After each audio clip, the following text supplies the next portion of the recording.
Mesdames, Messieurs, bonjour. À chaque jour, sa préoccupation, ses devoirs. Ainsi va la vie, dit-on. Sur 100% Bénin, le principe est pareil. À chaque jour, son dossier. Votre émission débat pour le plateau du jour vous convie au cœur d'un sujet pour le moins banal, mais qui fait depuis grand bruit l'affaire dite de réception d'un certain nombre d'enseignants émérites dans l'ordre international des palmes académiques du CAMES, l'OIPA, retenu pour être du lot avec à l'appui la félicitation du ministère de tutelle par courrier en date du 23 juin, le plus jeune du lot, des promus, Alain Kapouchichi, président directeur général du groupe SECO, n'est plus le bienvenu aux côtés de ses pairs. En tout cas, le jour J. La cérémonie de décoration en ce qui concerne le concerné, lui élu seul, est reportée sine die, et ce, par un autre courrier du même ministère de tutelle, cette fois-ci en date du 12 juillet. L'acte a aussitôt suscité tout un tollé. Le contenu du courrier soumis à toutes sortes d'interprétations. À juste titre donc, le thème au menu du débat du jour. Dossier OIPA, Ordre international des palmes académiques du CAMES. La juste intervention ou l'injonction de trop de l'autorité en charge de l'enseignement supérieur. Le débat, faute de disponibilité des responsables au niveau de l'enseignement supérieur contacté, nous recevons pour vous de professionnels de médias. Et on les retrouve juste après cette transition.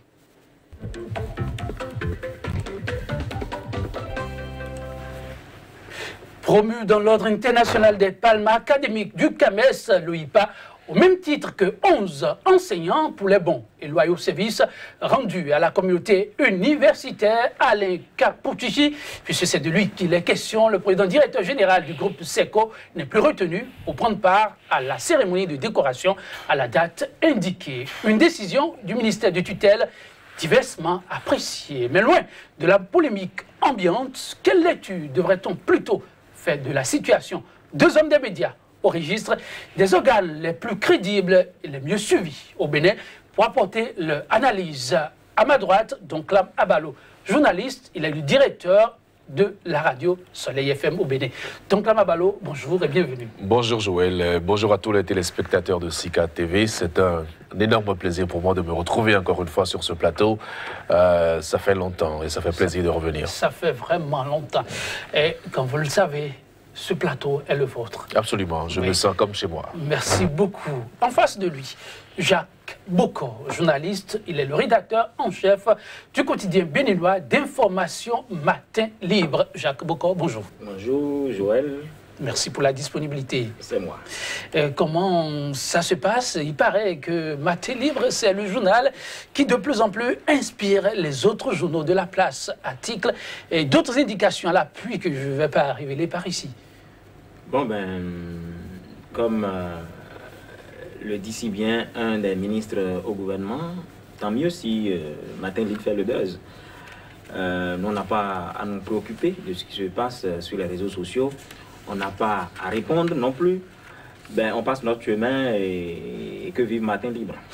Que vive Matin Libre, que vive Soleil FM, c'est des organes dont on ne peut plus se passer au Bénin. Donc, Lam Abalo, je me retourne vers vous.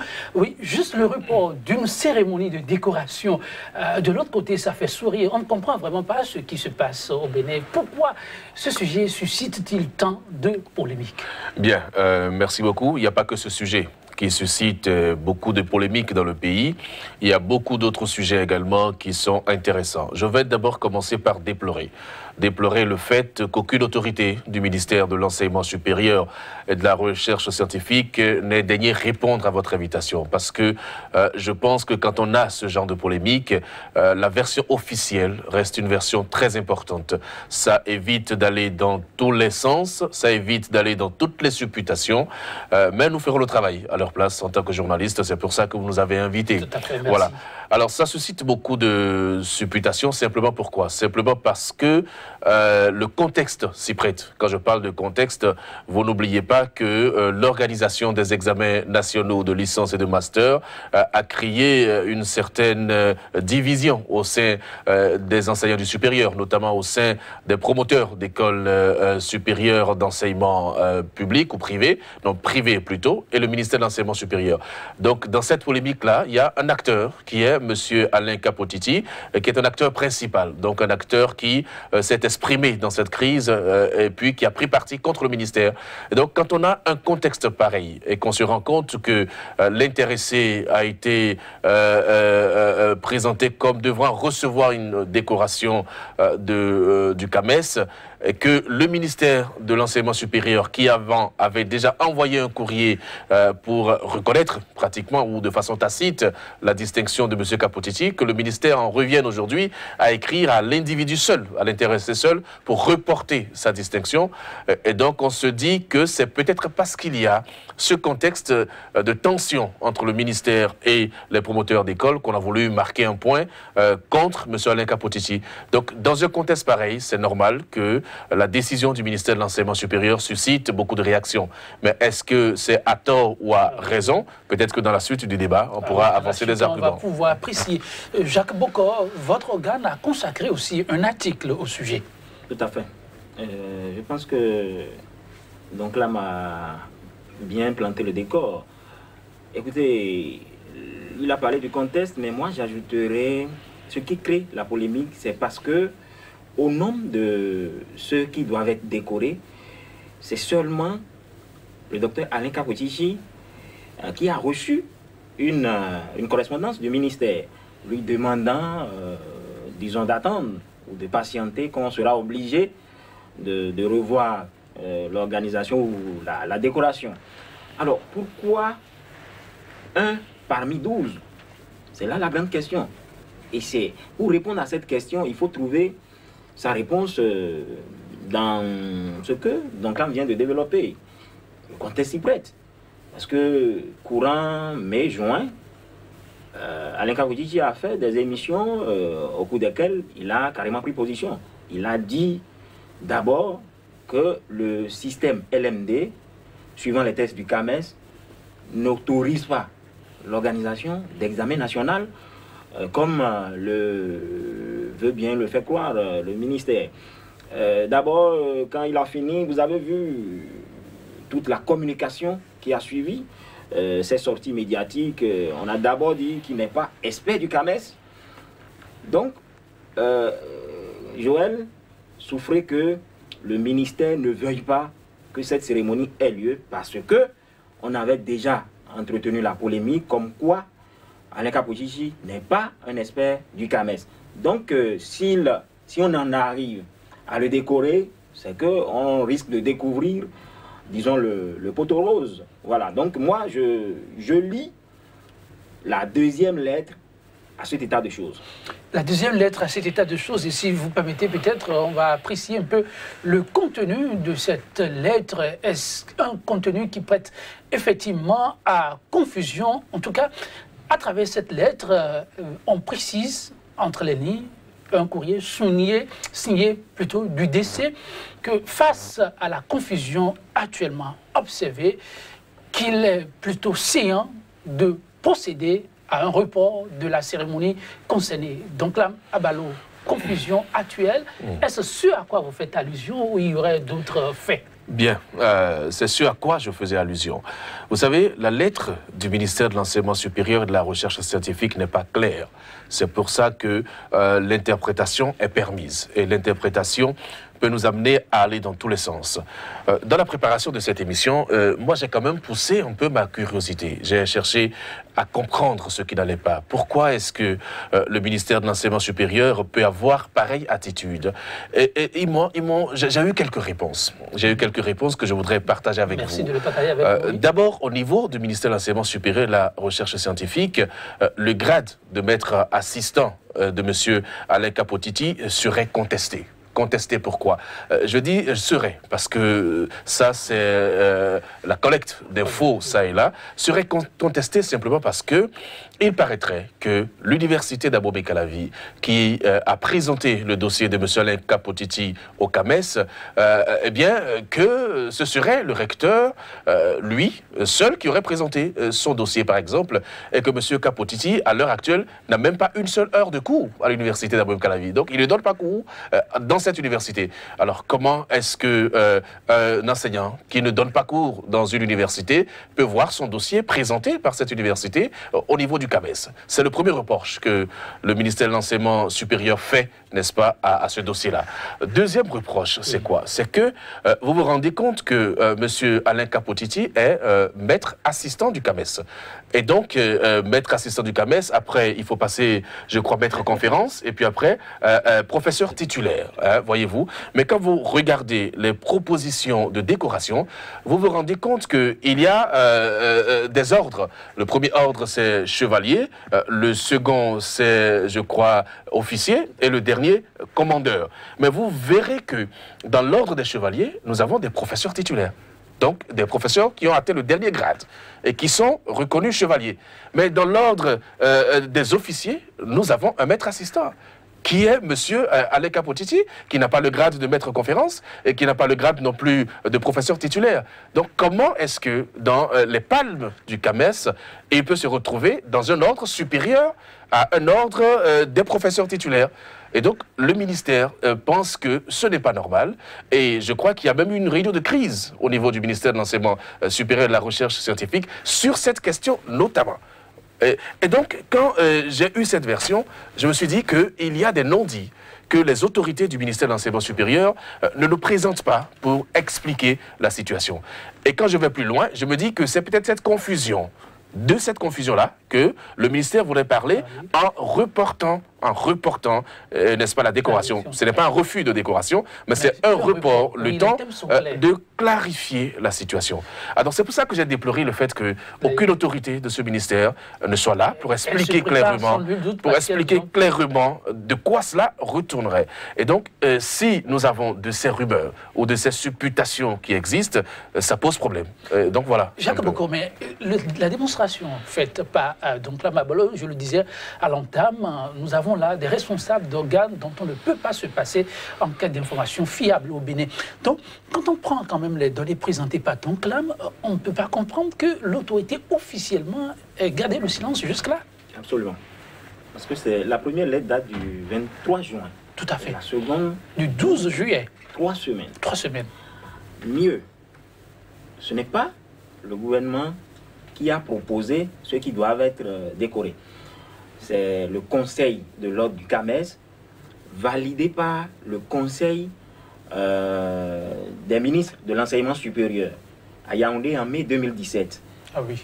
Conseil au cours duquel la ministre, disons, auquel la ministre Atanasso a participé. Donc, a validé les propositions du CAMES. Mieux, c'est elle-même qui a notifié aux intéressés et les a même félicités en les conviant à aller payer les frais afférents à cette décoration. Mais pourquoi ce revirement spectaculaire? Mais écoutez, si je m'en tiens aux données présentées par Donclam, mais écoutez, aux âmes bien nées, la balle n'attend pas le nombre des années qu'il y ait des professeurs titulaires qui soient élevés au grade de chevalier et que Alain Kapotiti veuille recevoir, disons, le grade d'officier. Moi, je pense que c'est le CAMES qui apprécie les dossiers. D'abord, vous avez dit que l'intéressé n'est pas membre du CAMES. Et voilà que le CAMES même en vient à dire, au regard des bons et loyaux services rendus par ces universitaires. Ce n'est pas parce qu'on est membre d'une seule université. Le gars, le monsieur, il voyage quand même. Il est en Côte d'Ivoire. Il travaille avec l'UNESCO. Si on s'en tient à ce que nous avons lu, son post sur les réseaux sociaux, j'espère que ça provient de lui. Et j'en suis sûr. Il a quand même développé plusieurs travaux scientifiques auxquels il a participé. Donc moi, je pense que, est-ce que l'homme est efficace sur le terrain, est-ce qu'il est compétent? Moi, je ne sais pas sur quels critères les experts du CAMES se sont basés pour, disons, vouloir décorer ces enseignants-là, au nombre desquels figure d'ailleurs le professeur, disons, Adebayo Abiola, qui est élevé au rang de commandeur. Mais écoutez, pourquoi il y a des professeurs titulaires, maîtres assistants, disons, professeurs titulaires qui sont élevés au grade de chevalier, pendant que des professeurs titulaires sont élevés au grade de commandeur? Donc moi je pense que à chacun son mérite. On ne devait pas tenir compte de ces considérations pour apprécier le dossier. Pourquoi avoir attendu 3 semaines? Moi, c'est la grande question que je me pose. Et courant 23 juin, 12 juillet, moi je pense que Alain Kapotiti a eu à faire plusieurs émissions et on ne peut pas détacher cette réaction du ministre de la décision qui a été prise. Voilà. Donc là, Balo, les données que vous avez présentées, en tout cas, sont irréfutables, méritent réflexion. Mais il y a autre donnée que Jacques Boko a présentée et que certainement vous avez aussi apporté demain. La participation active du ministre de l'Enseignement supérieur, et il faut le souligner, qui est aussi professeur d'université, aux assises de Yaoundé, qui a validé les noms de ceux promus à ce grade, et que tout ce temps, il n'y a pas eu de réaction outre mesure, et que ce n'est que maintenant que cette notification a été faite, parce que quelque part, ce n'est pas attiser le feu qu'on observe actuellement. Absolument. Et si vous m'avez très bien suivi, j'ai commencé par le dire. J'ai commencé par dire que le contexte permet, n'est-ce pas, des interprétations. Effectivement, lorsqu'on a vu un courrier du ministre de l'Enseignement supérieur qui notifie aux récipiendaires leur distinction et qui d'ailleurs les félicite et leur demande d'aller remplir les formalités pour avoir accès à leur distinction, simplement on peut comprendre que l'autorité était déjà d'accord pour ça. Qu'est-ce qui peut expliquer qu'il y ait un revirement spécifiquement sur le cas de M. Alain Kapotiti? Vous comprenez que le contexte s'y prête, le débat sur les examens nationaux en licence et master, les prises de position de M. Alain Kapotiti, on ne peut pas les dissocier de la situation actuelle. Moi, c'est clair pour moi. Mais cela ne m'empêche pas non plus de vous faire le point de mes collectes d'informations par rapport à ce que j'ai appris.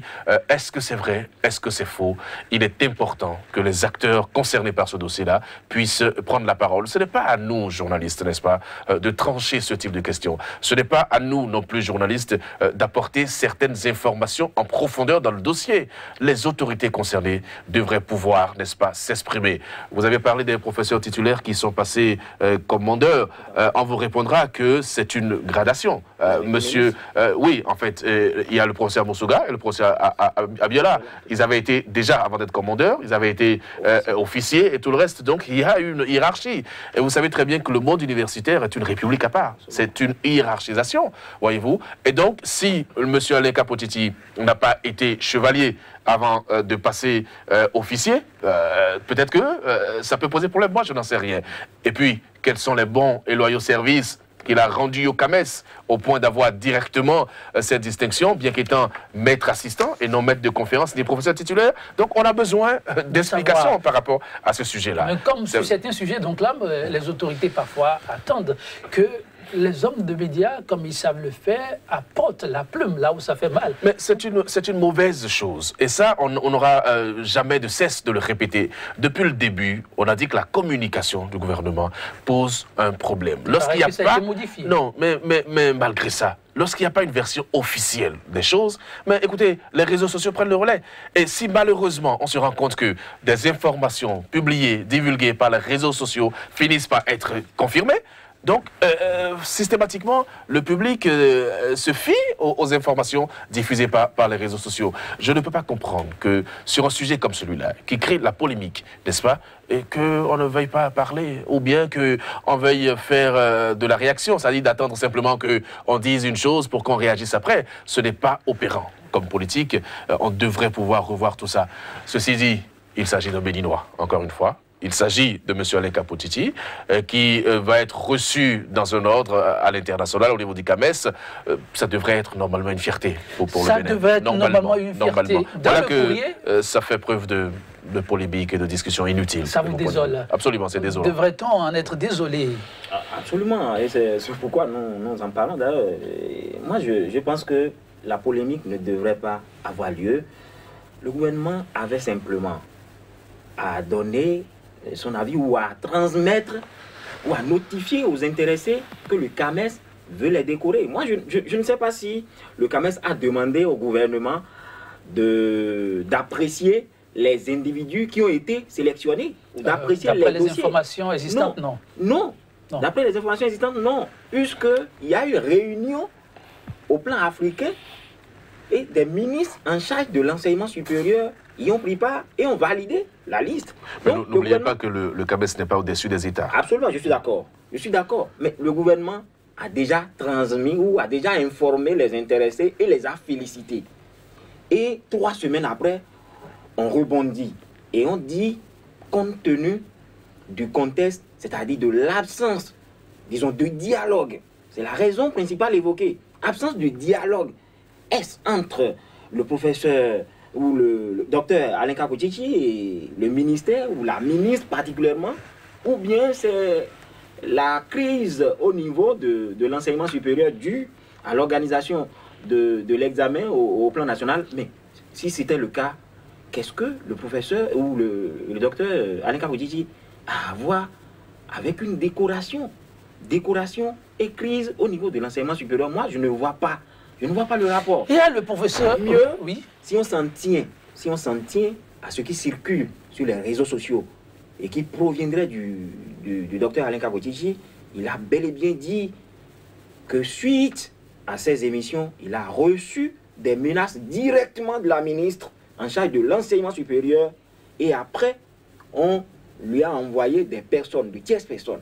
Donc, par personne interposée, il a reçu des menaces et par la ministre directement des menaces. Vous voyez, donc, moi, si on met bout à bout tous ces faits, on peut dire que il y a comme du chantage dans ce qui se passe actuellement. Donc là, Babalo, c'est vrai, je m'engouffre dans la brèche ouverte par Jacques Boko. Il y a un poste d'Alain Kapoutchichi, en tout cas qui porte sa signature. L'intéressé aurait dû quitter le territoire béninois, à ce qu'il paraît, en tout cas si on se réfère à ses écrits. Mais il dit qu'il y a toujours eu du dialogue entre l'autorité et lui, qu'il a dû échanger longuement avec l'autorité pour essayer de faire comprendre les tenants et aboutissants de sa proposition quant aux examens nationaux. Et ensuite, vu l'issue peu favorable à ces propositions, il a dû prendre à témoin les hommes de médias. Et qui se rend compte que, malheureusement, on veut lui dénier la liberté d'expression. Je ne sais pas. Je ne sais pas à quel niveau on veut refuser la liberté d'expression. Moi, je ne peux pas certifier cela. De toutes les façons, je suis certain que Matin Libre reste disponible à l'écouter, Soleil FM également, Sika TV. Peut-être que c'est au niveau de la chaîne de diffusion nationale. Il faut qu'il donne des précisions par rapport à ça. Pour moi, c'est important. Mais aujourd'hui, quand on n'a pas les médias classiques, les médias traditionnels, on a les réseaux sociaux. Et je crois qu'il a pu s'exprimer sur un réseau social et puis on a entendu sa voix. Lorsqu'on parle de menaces, bon, moi, je ne sais pas. Nous sommes tous menacés dans le pays. Hein. Je ne sais pas si Jacques est totalement libre. Nous recevons des menaces, nous également, par rapport à des positions qui sont les nôtres. C'est clair, ça. Et quand vous allez également au niveau du ministère de l'Enseignement supérieur, ils vous disent que les promoteurs d'école les menacent aussi, oui, et qu'ils leur envoient des SMS de menaces sur leur téléphone. Donc il y a menaces dans l'air pour tout le monde. Mais ça n'avance pas le pays. C'est pour ça qu'il est important de faire les débats, parce que c'est de la contradiction que jaillit la lumière. La non-disponibilité des acteurs me pose problème personnellement, et il faut mettre fin, n'est-ce pas, aux rumeurs, aux menaces et aux supputations. Il faut mettre les choses sur la table, en discuter et tirer des conclusions. Pour moi, c'est important. Maintenant, Monsieur Kapoutchichi, franchement, je ne sais pas, mais je ne suis pas certain qu'il soit interdit d'expression. Je ne suis pas certain. En tout cas, je ne sais pas si au Bénin, on en est déjà arrivé là. Mais il y a des médias qui sont prêts à lui ouvrir leurs colonnes et leurs antennes. Et puis voilà, c'est ce que je peux dire. Jacques Bouka, le problème est allé aussi loin, personnellement, dans le débat qui se joue actuellement entre l'autorité de tutelle, qui quelque part se trouve être un collègue, et le concerné, Alain Kapoutchichi, jeune collègue. Il paraît que ce n'est pas la lune de miel. Moi, je crois que il vaut mieux dépasser des problèmes de personnes. Des problèmes de personnes. Parce qu'ailleurs, quand un fils du pays est élevé, est honoré, je crois que c'est tout le pays qui est honoré. Ailleurs, ça ne se passe pas comme ça. D'aucuns vous citeront le cas du Sénégal. C'est quand même une bataille pour valoriser les compétences à ce niveau-là. Mais ici, moi, je constate que on cherche toujours la petite bête, on cherche toujours quelque chose à vous coller pour vous noircir. Sinon, qu'est-ce qui justifierait cette campagne médiatique ou cette campagne communicationnelle au lendemain de ces prises de position, au lendemain de ces émissions sur différentes chaînes de télévision? Moi, je pense qu'il y a quelque chose qui ne va pas. On a dû fouiller et on n'a rien trouvé à lui coller. Maintenant que le CAMES veut officialiser en décorant Alain Kapoué-Titi, il semble qu'on n'est pas pour. On ne veut pas que l'opinion publique nationale et internationale, disons, savent que Alain Kapoué-Titi est bien connu par le CAMES. Sinon, où se situe la confusion dont parle le ministère ou la ministre? Où se situe l'absence de dialogue? Encore que dans la crise née au sujet de l'organisation de l'examen national en licence et master, le PPS, le patronat des établissements privés d'enseignement supérieur, à ce que on nous a confié, a demandé à rencontrer maintes fois la ministre. L'ADPES également, l'ADPES c'est l'association de ces établissements d'enseignement supérieur. L'ADPES que préside Alain Kapoué-Titi a fait de même. Les étudiants ont marché sur le ministère, mais il y a toujours eu absence de dialogue. Sinon, moi, personnellement, je n'ai pas constaté, depuis que le Conseil des ministres a porté sur la place publique cette nouvelle d'organiser cet examen, je n'ai pas vu une seule fois la ministre rester quelque part et échanger autour de la même table avec ses acteurs. Mais qui doit être flexible si ce n'est la ministre? C'est la ministre qui doit laisser ouverte la porte pour que les autres saisissent la pêche. Si elle n'est pas disponible, et puis dans l'opinion, ce qui se dit, même au niveau des structures sous tutelle du ministère. La fois dernière, c'est le syndicat du ministère de l'enseignement et le personnel qui a quand même fait un sit-in au ministère. Toujours par rapport à cette absence de dialogue. Donc moi je pense que le verre est dans le fruit. L'argument qu'avance le ministère ne concorde pas, à mon avis. Ouais. Donc, Odila Tanasso n'est pas présenté. C'est l'une des porte-flambeaux, pour ainsi dire, de la cause féminine. On l'a vu souvent au devant de la scène pour défendre cette cause-là. Et pour mieux la défendre, il faut forcément dialoguer. Et c'est souvent ce qu'elle a prôné. On ne comprend pas qu'aujourd'hui, qu'on dise qu'elle est vraiment fermée au dialogue. Oui, mais nous ne sommes pas dans la cause féminine, là. Non, mais vous voulez dire que ça va être plus compliqué? Non, souvent quand on parle de cause féminine, on joue sur une fibre, n'est-ce pas? Une fibre sentimentale et tout ça. Ici, ce n'est pas du tout le cas. Il s'agit d'un débat sérieux sur les examens nationaux, ce que les promoteurs d'établissements privés contestent. Ils disent que ce n'est pas normal qu'on puisse organiser des examens nationaux pour une partie de Béninois. On pourrait le faire pour tous les Béninois, donc aussi bien pour le privé que pour le public. Ils ont raison lorsqu'ils le disent.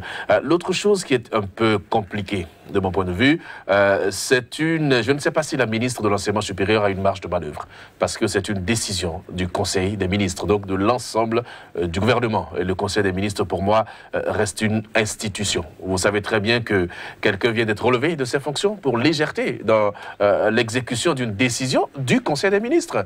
Voyez-vous, et donc si Mme Matanasso doit faire quelque chose, elle doit s'en référer encore au Conseil des ministres. Ce n'est pas une raison pour être fermé au dialogue, je le dis. En toute chose, il faut dialoguer, parce que de toutes les façons, ils sont tous des enseignants du supérieur, ils se connaissent très bien, donc rien n'exclut le dialogue. Et c'est ça qui est important. Et ça, je l'ai remarqué exactement au niveau du ministère de l'Enseignement supérieur, même lorsqu'il y a eu une crise avec les mouvements associatifs à l'université, je n'ai pas senti l'ouverture au dialogue au niveau du ministère de l'Enseignement supérieur. C'est un reproche fondamental. Et même le personnel de ce ministère reproche, n'est-ce pas, à ses responsables, une certaine arrogance, une certaine insolence, un manque de dialogue. Donc c'est récurrent, ça revient. Ça veut dire que c'est réel. Donc, au niveau de ce ministère, on doit pouvoir trouver une solution à cela pour que les uns et les autres s'écoutent, se parlent pour trouver des solutions. Pour moi, c'est important. En attendant, si je vais plaider, c'est qu'on trouve très rapidement une solution. Vous pensez que l'arbitrage du chef de l'État sera important? Non, pour la décoration ou pourquoi? Oui. Non, pour la décoration, on n'a pas besoin de remonter jusqu'au président de la République pour décorer un citoyen. Même pas. Parce qu'ici, c'est le CAMES, encore une fois, qui a pris une décision, n'est-ce pas? Vous demandez à la ministre de revoir sa position. Pourquoi je le dis? Parce que, malheureusement pour elle, le courrier envoyé au départ la contredit totalement. C'est ça le problème. Parce que le courrier du départ montre qu'elle était ouverte à la décoration et qu'elle a même félicité les impétrants. Elle est même allée jusqu'à leur demander de faire les formalités. Et ce n'est pas l'État béninois qui fait les formalités, ce sont les individus qui payent leurs médailles. Donc quand vous avez fait ça, ça veut dire que vous avez apporté votre caution. Mais maintenant que vous revenez sur le cas d'un individu dans un contexte précis, ça prête à confusion. Et donc tout ce qui se dit là, pour moi, ce n'est que... c'est normal. Mais on ne peut pas, face à une situation du genre, garder le silence. Parce que garder le silence serait laisser les gens confirmer que c'est une querelle de personnes, confirmer qu'on en veut à M. Alain Kapotisi. Les informations que j'ai obtenues en tant que journaliste, je les ai partagées avec vous parce que je me dois de le faire, mais ce n'est pas officiel, ce n'est pas une voix officielle, je ne suis pas la voix autorisée pour dire ça, mais j'ai versé les fruits de mes investigations au débat pour que nous puissions en parler. Cela ne veut pas dire que j'arrive à comprendre la situation, pas du tout. Oui, mais Jacques Bokor, oui, dans la même veine que donc là, on ne reproche pas à Alain Kapotisi une faute grave. Entre le 23 juin et le 12 juillet, on n'a jamais dit qu'il a été interpellé par la justice. Disons, il n'est pas devant la justice pour qu'on dise qu'on attend le verdict ou une décision de justice avant qu'il ne reçoive sa décoration. Son dossier n'est pas entaché.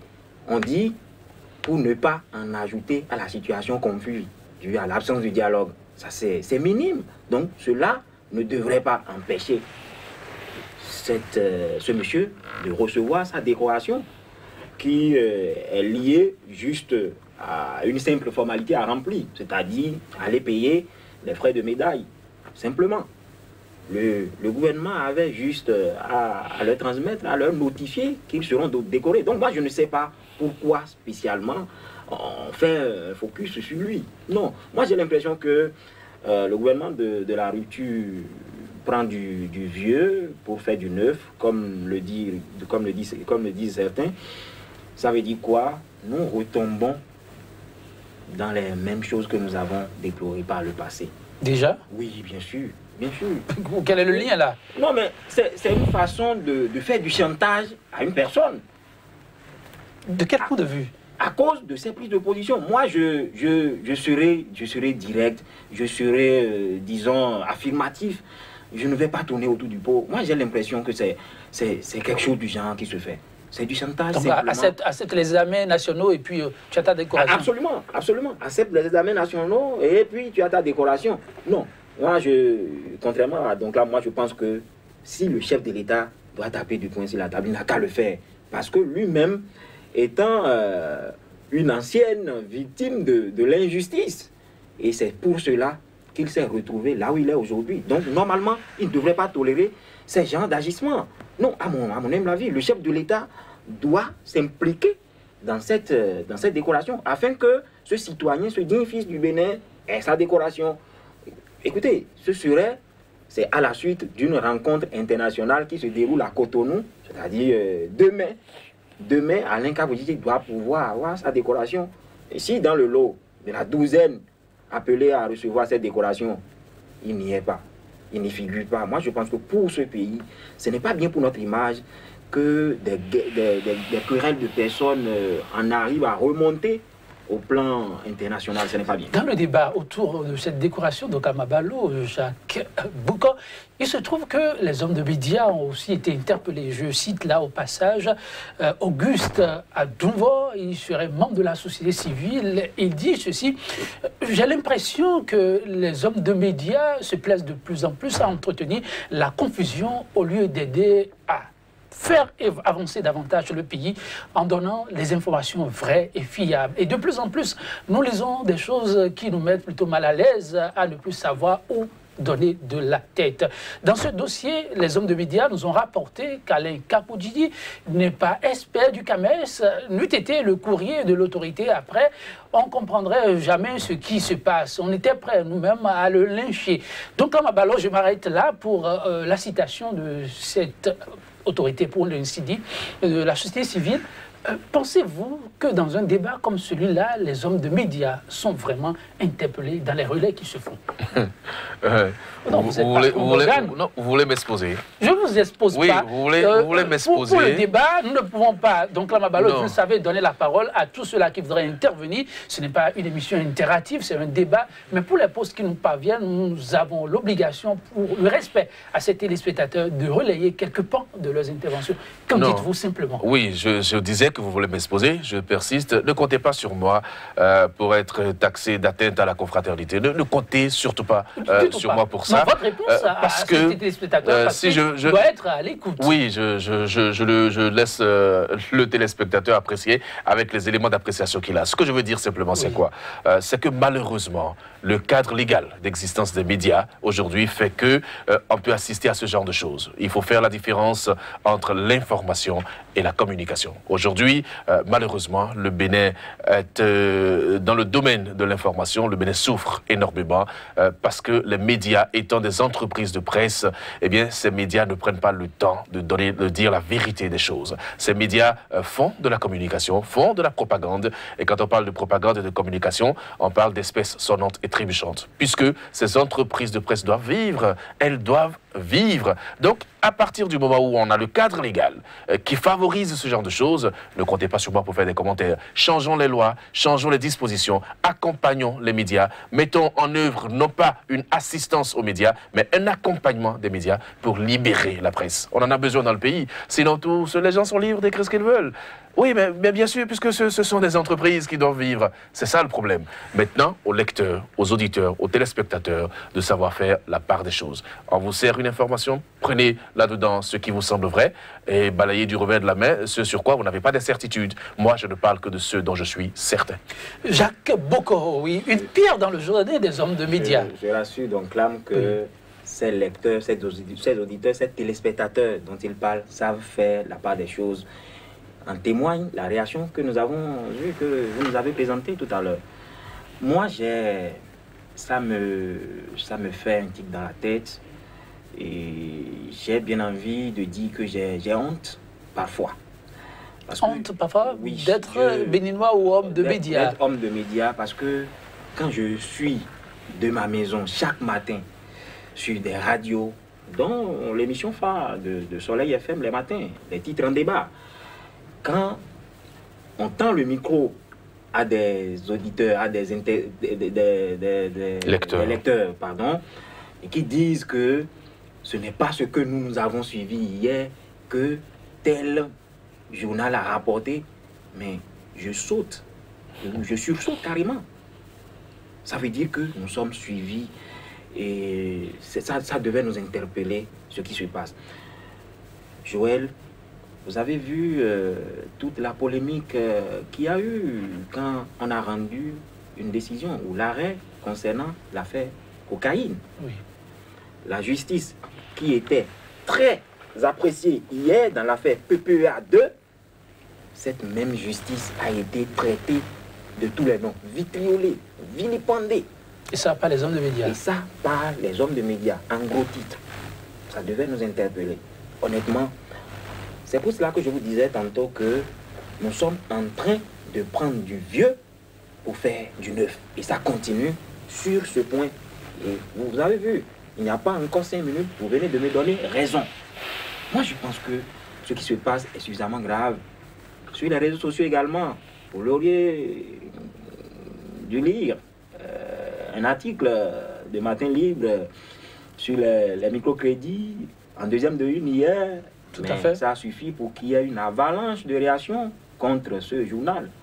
On a mis du rouge sur ce journal qu'on a traité d'intox. Bref, et dans la soirée, vous avez vu, depuis le palais de la République, on a fait une bonne fiche envoyée dans les boîtes des organes de presse pour qu'on traite et pour qu'on abatte ce journal qui serait, disons, sous la coupole des anciens barons des FCBE. C'est ce qui se dit. Quand vous lisez bien la lettre de cadrage sortie du palais, c'est ce qui se dégage. Moi, c'est malheureux que ça se passe ainsi, alors que on a prôné la rupture, c'est-à-dire rompre avec les anciennes vilaines pratiques que nous avons dénoncées. Ce n'est pas bien. Donc, le défi restait vraiment tout entier pour le régime du nouveau départ. Non, le défi reste tout entier, mais le défi est pour la presse. Je ne sais pas si vous êtes fier d'être journaliste. Moi, je suis toujours fier d'être journaliste de toutes les façons. Je suis fier. Les pratiques que nous voyons là ne peuvent pas nous amener à ne pas être fiers d'être au service des populations. Pour moi, c'est un sacerdoce. Nous informons et nous servons les populations. Le jour où la presse va vraiment démissionner, et on n'aura plus de démocratie. Parce que pour moi, les piliers de la démocratie, c'est la justice, c'est la presse. Et puis, quoi encore, je veux dire, je sais pas quoi, mais c'est ça. Ce qui se passe dans la presse aujourd'hui, dramatique. Encore une fois, je le dis, mais j'explique cela par l'espèce trop sonnante et trébuchante. Et ceux qui nous dirigent l'ont tellement si bien compris qu'ils manipulent la presse. Mais je ne veux pas accuser ceux qui manipulent la presse. Je veux accuser plutôt ceux qui se laissent manipuler. Parce que nous sommes tous exposés à la tentation. Le risque ou le drame ou le péché, c'est de céder à la tentation, c'est de succomber à la tentation. Je veux espérer pour mon pays une presse beaucoup plus responsable et crédible. Parce que la responsabilité de la presse, c'est au-delà des codes de déontologie et d'éthique, mais c'est beaucoup plus une question d'éducation, d'éthique, n'est-ce pas, et de responsabilité personnelle. Et sur la question en débat, si vous devez conclure? Si je vais conclure, je dis que c'est une question qui reste ouverte. Quand je vois le courrier, on n'a pas refusé la distinction, mais on l'a différé, on l'a reporté. On dit en attendant, pourvu que l'attente ne soit pas longue, et que si c'est possible de revenir donner l'autorisation pour que M. Kapotiti soit décoré à la date et à l'heure prévue, ce serait une bonne chose. Si ça ne se faisait pas à la date et à l'heure prévue, il ne faudrait pas que ça dure non plus dans le temps. Et pour qu'on règle ce dossier-là, pour aller de l'avant, le pays a besoin de respirer. Pour moi, c'est important. Nous suffoquons et c'est grave. En tout cas, c'est un appel, rassurez-vous, qui n'est pas tombé dans les oreilles de sourds. Jacques Boko. Non, je fais mienne les propos de Doncla Mabalo. Je m'inscris parfaitement dans sa logique, dans sa conclusion.